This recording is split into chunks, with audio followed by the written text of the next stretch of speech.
Bonjour bien-aimés, nous sommes dans 2 Corinthiens au chapitre 6 à partir du 14e verset. C'est l'un des passages quand même qui demande beaucoup de discernement et d'équilibre, de jugeote pour ne pas se livrer dans l'intégrisme ou le radicalisme.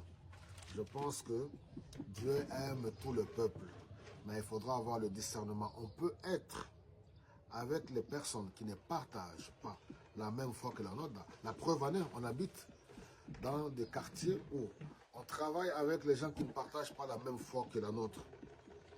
Mais il faut faire la part des choses.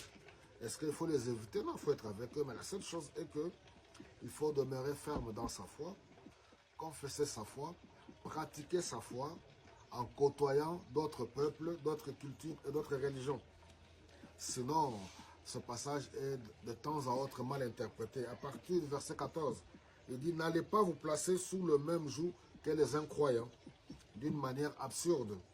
Comment en effet ce qui est juste pourrait-il s'associer à ce qui est mauvais? Comment la lumière pourrait-elle s'unir à l'obscurité? Comment le Christ pourrait-il s'entendre avec le diable? Ou bien qu'est-ce qu'un croyant peut avoir en commun avec un incroyant?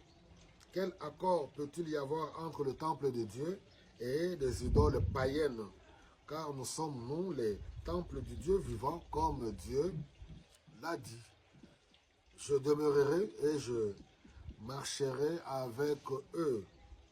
Je serai leur Dieu, ils seront mon peuple. C'est pourquoi vous devez quitter et vous séparer dans d'autres versions. Oui, vous devez sortir de leur milieu. Ne touchez à rien d'impur. Et moi, je vous accueillerai, je serai un père pour vous. Et vous serez le fils et les filles pour moi, dit le Seigneur Tout-Puissant. Donc, comme je l'ai dit dans l'intro, toujours avoir le discernement.